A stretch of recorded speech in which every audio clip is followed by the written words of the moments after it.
সবচেয়ে সুন্দর হয়।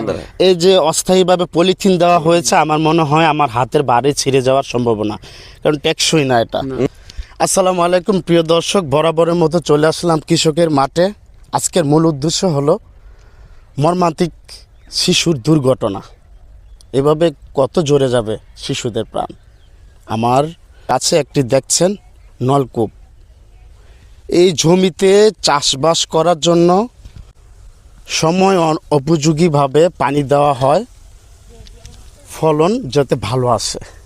এটা কৃষকদের বাঁচাতে একটি হাতিয়ার। এই নলকূপে পড়ে যদি কোনো শিশু মর্মান্তিকভাবে মৃত্যুবরণ করে, সেটা কি স্বাভাবিক অর্থে মেনে নেওয়া যায়?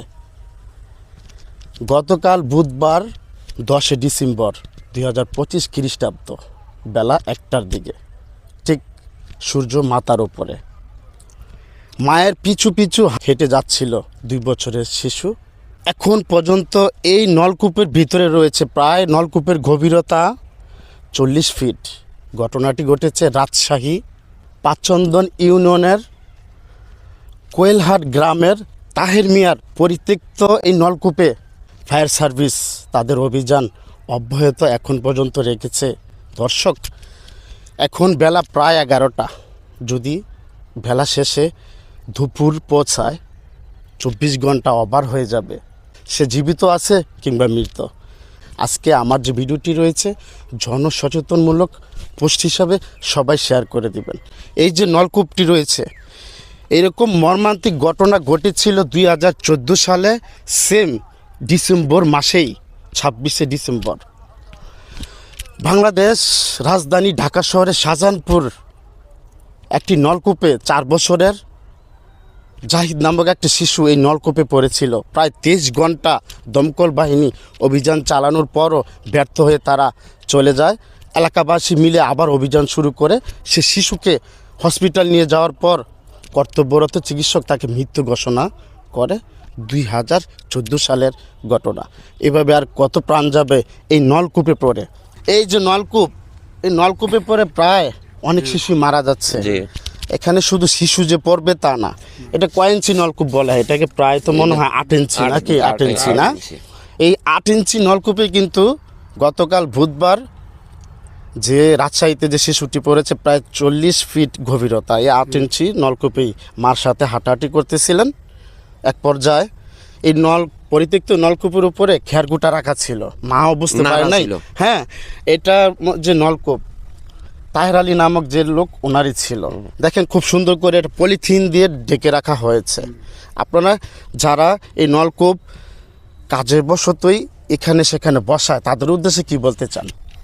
তাদের উদ্দেশ্যে দেখেন, আমাদের গ্রামটা ঐতিহ্যবাহী একটি গ্রাম, বুদেরকান্দি গ্রাম। অনেকগুলোই নলকূপ আছে। আমি ব্যক্তিগতভাবে অনেকগুলো চেক করছি, সেফ এইরকমই সবাই সেফটি রাখছে। তো আপনাদেরকে ধন্যবাদ। আপনারা যে দেশের স্বার্থে উদ্যোগ নিয়েছেন, অশেষ ধন্যবাদ আপনাদের। আচ্ছা, এই নলকূপ যারা বসাবে সবার উদ্দেশ্যে কি কিছু বলবেন? তারা কিভাবে এটা করে রাখবে যাতে জনসাধারণের ক্ষতি না হয়? সেই জন্য এই বছর আমরা উদ্যোগ নিব, প্রত্যেকটা সেচ মালিক যারা আছে এই পানি দেয় তাদেরকে বলে দিব তারা যাতে আরো এটা সেফটি রাখে। এটা যদি ক্যাপ সিস্টেম করা হয় সবচেয়ে সুন্দর হয়। এই যে অস্থায়ীভাবে পলিথিন দেওয়া হয়েছে, আমার মনে হয় আমার হাতের বাড়ি ছিঁড়ে যাওয়ার সম্ভাবনা, কারণ টেকসই না এটা।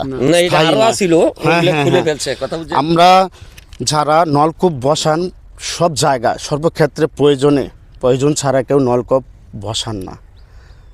যখন প্রয়োজন শেষ হবে, আবার সিজনেবল আসবে, তখন আপনারা হয়তো এই নলকূপ ব্যবহার করে থাকেন।